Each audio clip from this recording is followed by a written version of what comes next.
Acharya Ji Pranam. Ramana Maharshi says, the fact is that the mind is only a bundle of thoughts.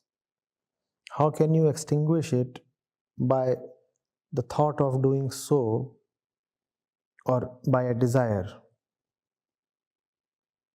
Your thoughts and desires are part and parcel of the mind. The mind is simply fattened by new thoughts rising up. Therefore, it is foolish to attempt to kill the mind by means of the mind. The only way of doing it is to find its source and hold on to it. The mind will then die of its own accord. Dear Acharya Ji, please help me understand what does it mean to find the source of the mind and hold on to it. When a thought arises in mind, it demands to be addressed, otherwise it keeps hanging and causes trouble. Even this question is coming from my mind, and to get an answer, the mind is trying to understand, but that is not leading to the resolution of the mind, rather adding to mental activity. How then to really understand? How is it different from usual mental activity? Ramana Maharshi is saying, go to the root of the thought. You are saying, when a thought arises in the mind, it demands to be addressed, otherwise it keeps hanging and causes trouble. So all is good.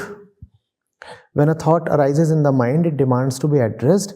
Do address it and address it properly and fully. Why don't you do that? On one hand, we complain that we remain annoyed by, occupied by, pestered by thoughts. On the other hand, we never give thought serious consideration.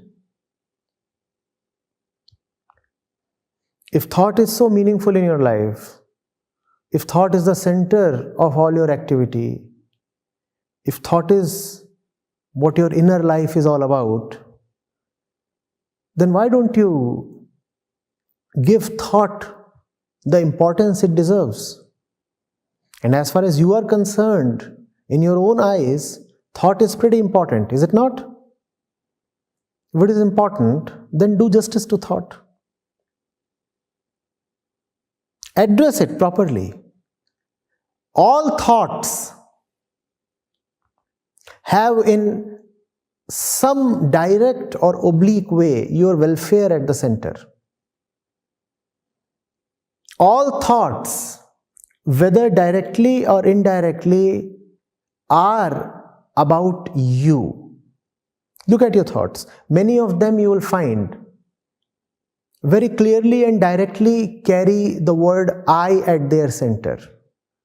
In other thoughts, I is not very obviously visible, but if you will probe a little, you will find I is there.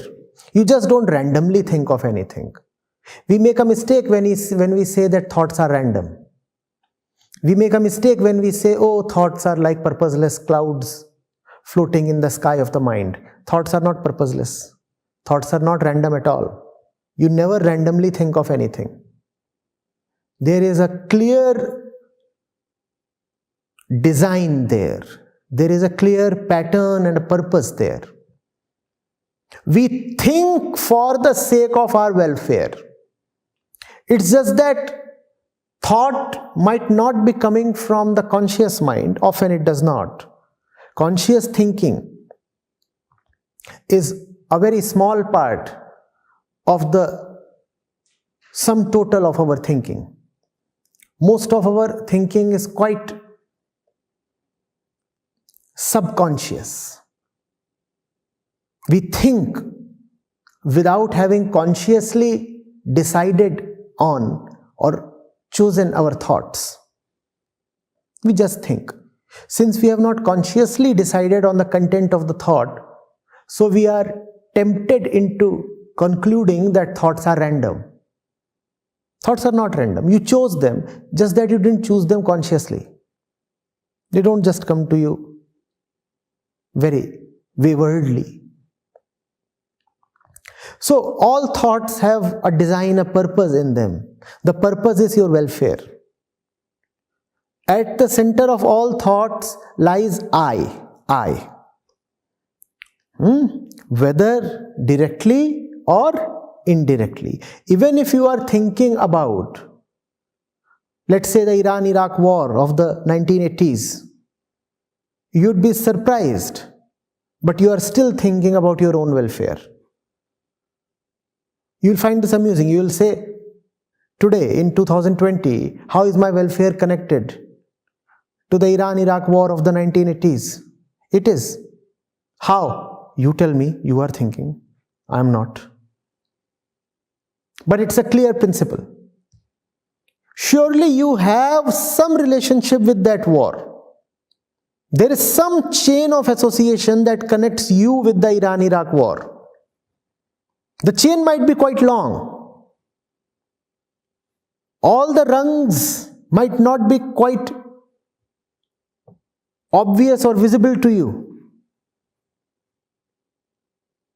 Between the war and between your conscious welfare, there might lie 104 associations, and it might not be really possible for you to trace all the 104. But it can be done. If you sit down with someone who can really analyze every bit of your life, and if all the data is available, then there is a good chance that he'll be able to demonstrate to you how you think your welfare is related to the Iran-Iraq war of the 1980s. So no thought is random.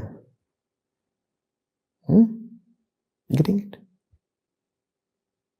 Hard work is needed. You need to see that thoughts are begging for your welfare. You need to see that through mental activity, you are trying to reach the end of the mind. Ramana Maharshi is saying it is not possible. Obviously, it is not possible.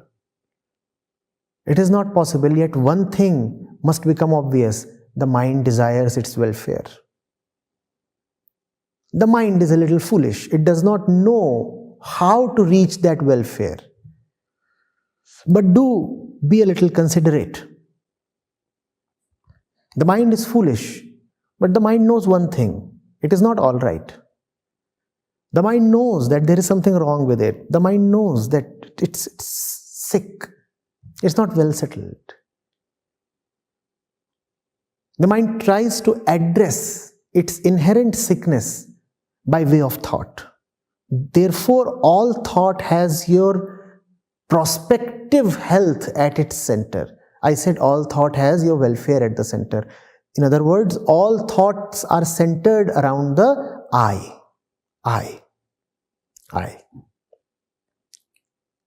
Now, instead of thinking so much, why don't you pick up your thoughts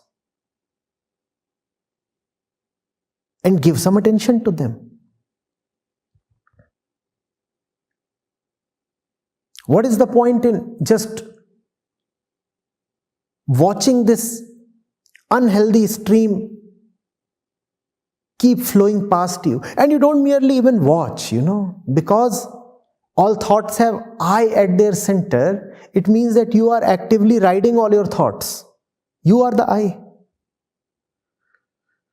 You are not even watching your thoughts. You are riding your thoughts. It must be quite tiring. Won't it be? A million thoughts are crossing your mind. You are trying to hop onto each of them. You ride your thought for a while and then you deboard. And when you deboard, you have another 80 choices. And then you hop onto some other thought. And after a while, you again deboard. This boarding and deboarding must be quite taxing and frustrating. Now, instead of boarding, deboarding, all this fickle business, why don't you travel the entire difference either way. Ramana Maharshi used to say, go to the root of the thought. He used to say,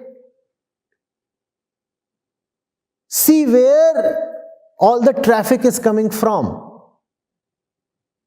It's a great approach. And an equally great approach, a complementary approach, is to see where all this traffic is going to. Both ways will work. Both the methods are equally good.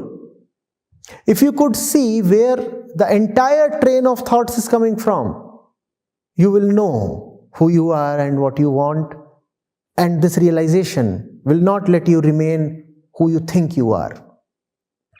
Equally, if you can see where all this traffic is headed towards, you will again reach the same place where the traffic is coming from. It's a circular thing, you see. Ramana Maharshi used to say, go to the root of the eye. You could equally say, go to the fruit of the eye. The root of the eye is the truth. The desired fruit of the eye is also the truth. When you see the falseness of what you are, you also see the falseness of what you want to become.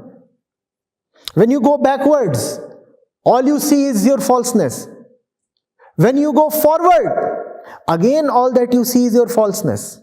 Whether you go backward or forward, one thing is needed. You can call it attention, you can call it honesty. And you will have to put in some effort. That is what I mean by addressing the thought. When you say that thought encumbers you, thought troubles you, thought remains like a weight on the head, do treat it nicely. You talk of thought like an unwanted, unwelcome guest. If the guest is so very obstinate and he keeps knocking so very frequently, why don't you call him in? Make him sit across the table. Over a cup of tea, ask where he is coming from, or ask where he is going to.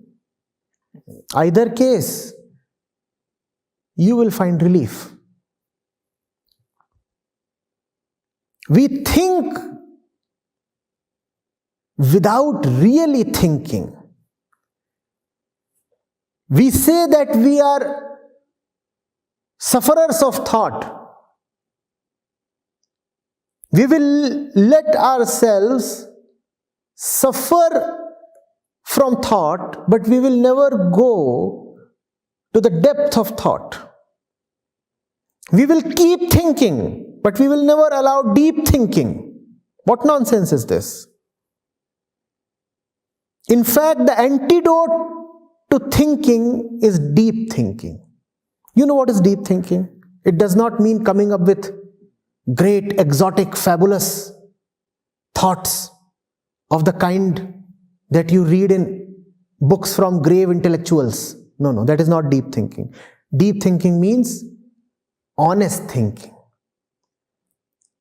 Because after all, thinking has the problemed I at its center. Therefore, all thinking is in itself a problem-solving mechanism. Thought exists in its own eyes to solve a problem. Don't you see that? When you have a problem, then you start thinking. Therefore, if thought is really a problem-solving mechanism, then the thought should solve the problem and end. Thought cannot be unending. Why is our thought unending? It means that even though thought is a problem-solving mechanism, we keep the problem alive so that we can keep thinking. Such deep inner dishonesty. If thought were really honest, what would thought do? Thought would solve the problem and then subside. No thought. Problem gone, thought gone, over. But we have a great fascination for problems. We create problems where there are none, so that we can keep thinking. We are attached to our suffering. We are attached to our sense of incompletion. This is called the ego. Are you getting it? So more thinking cannot solve the so-called problem of thinking. Ramana Maharshi is absolutely right. But deep thinking can solve the problem of thinking. But don't be misled. I am again cautioning. Deep thinking does not mean complex thinking. Deep thinking means when you think, you must know that thought is a tool that you are using. Once the matter is settled, why do you need the tool? Or is it so that you are so fond of using the tool that you do not let the matter ever be settled?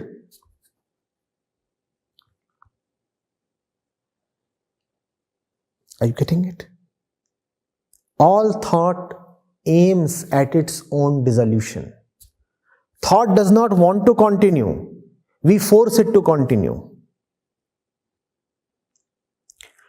The mother of thought, ego, is such a schizophrenic personality. On one hand, it exists to not to continue. On the other hand, it keeps existing to not to continue. Such madness. The ego keeps existing because it has a deep desire to not to exist, you see. The ego loves the desire to not to exist, so it keeps existing. If it won't exist, how will it keep having the lovely desire?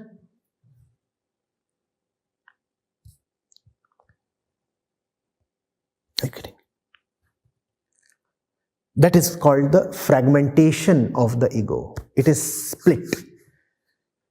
We all are split personalities. It is not that only a few people are schizophrenic. We all are split. If we were not split, then we would not be what we are. Therefore, realization was named as Advaita. Advaita means now the fellow is not split.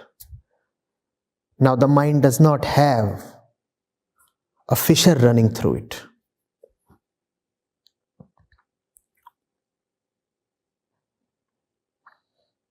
Getting it?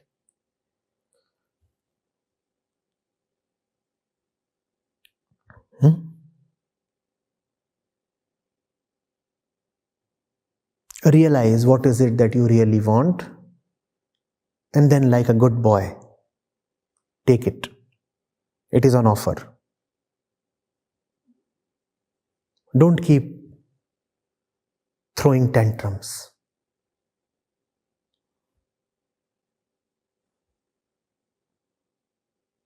You are bringing the entire house down with your continuous nonsense.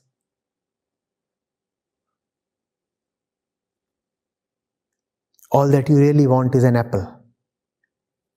The apple is right there on the table.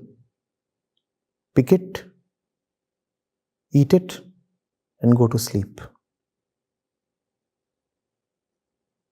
It says that you have been spoilt by bad parenting. The world is the parent, you see. You know what bad parenting really means? To be raised by the wrong parents. We assume that the world is our father and mother. That is what is meant by bad parenting. When the world you take as your source, then you will grow up in a very spoilt way.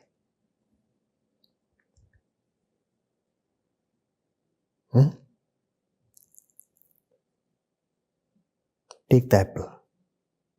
That's all that you want. Pranam Acharya Ji. Acharya Ji, I have been quite following your teachings for quite a long time. So one basic difference I could probably see is that, or rather I would want to say it this way, that the very different way of looking at things which I came across your teachings was that by now, teachers like Ramana Maharshi and scriptures, they have been talking about getting to the root of the problem or getting to the root of the thought. So on the other hand, you have been rather more talking about getting to the fruit of the problem, the fruit of the thought. So in this context, my question is that, do you think that because it's a very new way of looking at this particular age-old question of thoughts, so do you think this particular method that you are giving us, which is helping us, is probably more befitted to the kind of generation we are and the kind of people we are now, or like, do they suffice, or they equally suffice? But if I talk about myself, I usually it looks quite easy for me to go forward wherein I'm talking about what is the reason of this particular thought. So in this context, if you can shed some light and help us understand that, like, in what context and what is the reason that you have quite been professing about going to the fruit of the thought. Thank you. It is a very simple thing, you see. What do I mean by go to the fruit of thought? So you are thinking about something, ask thought, what will you get from it? The thought will say, I'll get this from it. All right. What will you get from that? I'll get that from that. What will you get from that? I'll get that from that. What will you get from A? B. What will I get from B? C. What will you get from C? D. Keep probing. Go to the ultimate fruit that thought wants. What will you get from E? F. What do you want F for? G. Ultimately, the chain will stop somewhere. And thought will say, all that I want is to come to the end of all wants. Then you look at thought in its eye and smile a little mischievously, So you continue to be a serial wanter so that you may stop wanting. Is that your situation, Mr. Thought? And now thought will be a little, uneasy with itself. Thought will say, yes, but no, no, but yes, yes, yes. Then you can, scold it a little. Come on, accept it. You have been raising this entire spectacle just so that ultimately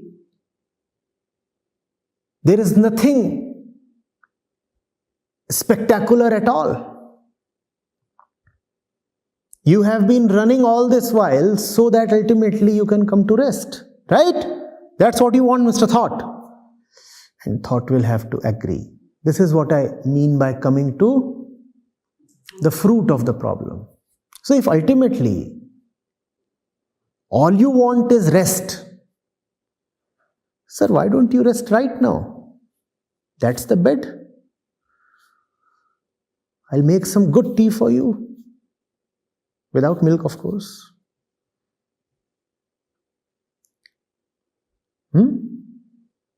Pick up any thought, and at the end of thought, if you can pursue the thought to its fruit, if you can pursue the thought to its end, all that you want is freedom. Freedom from thinking itself.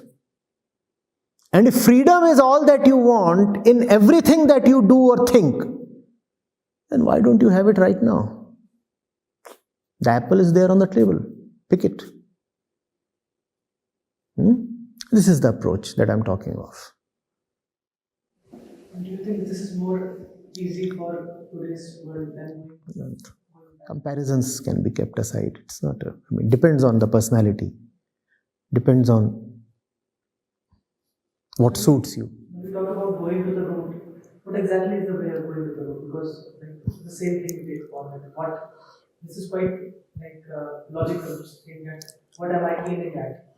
But how do we retract back to the root path? Then you will have to take the help of identities. I say I want to, let's say, go to the temple. Why do you want to go to the temple? Oh, because I'm a Hindu. Okay. How am I a Hindu? You keep going backwards. And ultimately you find that everything starts from a certain incompleteness. And when you find that this entire train comes from a certain incompleteness, then you lose faith in the train.